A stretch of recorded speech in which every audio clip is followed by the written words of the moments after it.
Okay, so we're here at the compost bins, and I just wanted to talk about a couple things that we do not want in the compost bins.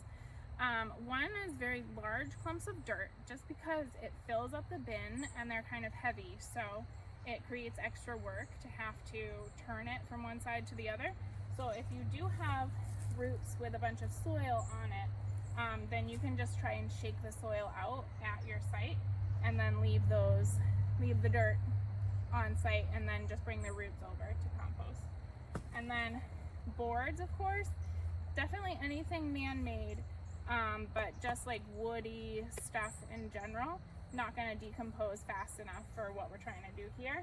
So those can just be off to the side, including sunflower stalks. And big like woody-ish stalks can be off to the side. So that's our bin 0, I guess. And then this is bin 1. So in here, these are just a bunch of weeds, dead plant matter. Now that the frost has come, and like if you have tomatoes, tender plants that have died now and you want to get them out of your plot, you can put them in bin number 1. And then bin number 2, this is all the stuff from last year or earlier this year that has now been composted, has had time to cook in the bin here. And this over here is all of this good finished compost that came from bin number 2 when it's finished cooking. So this is now ready to use, or at least it will be in spring.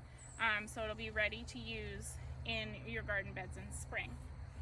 Right, so when you are going to use this, what you can do is just take, don't take too much, but take like a shovelful, and then you can add a couple of handfuls of soil to your planting holes for larger plantings if you want, or if you're direct seeding, you can just sprinkle some compost, along like where you're planting for a nice seed bed, and just take a couple of buckets at a time so that everybody can have enough. So now that it's the end of the season, we are going to move everything from this bin into this bin so that it'll be ready for you in spring. We're not going to make you watch that, but that's what the hard-working gardeners here at the Community Garden are doing for you. So,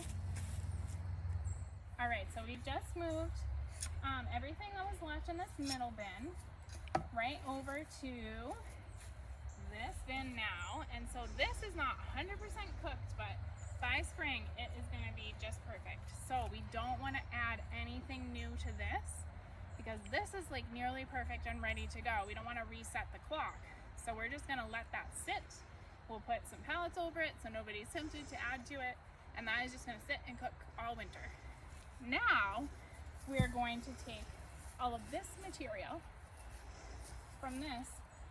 What we want to do is just scoop it up and flip it over, right? So just like bloop, flip.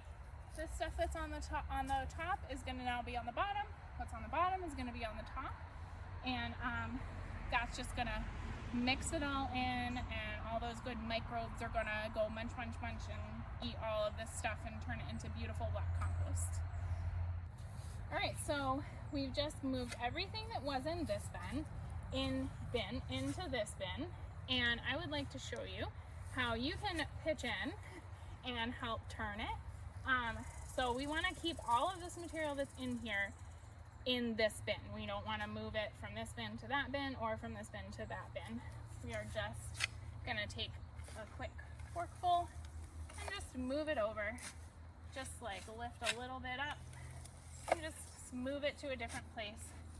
All that does is it moves oxygen through it, so it helps all the microbes that are helping to break this down just get more of what they need, which is oxygen, and help speed up the decomposition process. So the more you use it and move it, the faster it's ready. So if you're going to take a bucket, pitch in and just move a little of the compost around. Okay, so we're here in Karen's plot, and she has pulled some tomatoes, some dead tomatoes after the frost. And these are like the perfect thing that you could put in bin number 1 over in the compost area, because they're pretty pliable, they're pretty soft, right? And they're gonna break down like relatively quickly, versus this sunflower stalk is really woody, right? So like it snaps almost like a piece of wood. So that's gonna take a longer time to break down. So that's just why we like to keep those separate, so that they can kind of cook a little longer on the side, while the rest of this stuff that's gonna turn into compost faster can be in the main bin number 1. All right, so remember those tomatoes and sunflower stalks from earlier? Here they are. So we've got the tomatoes in here in bin number 1, which is where most of the refuse dead plants that should be coming from your community garden plot can go right there. Unless they're big woody stuff like these sunflower stalks here, those you can just set over to the side. They need a little longer to decompose, so they'll just chill there until they're ready to get added to this one later.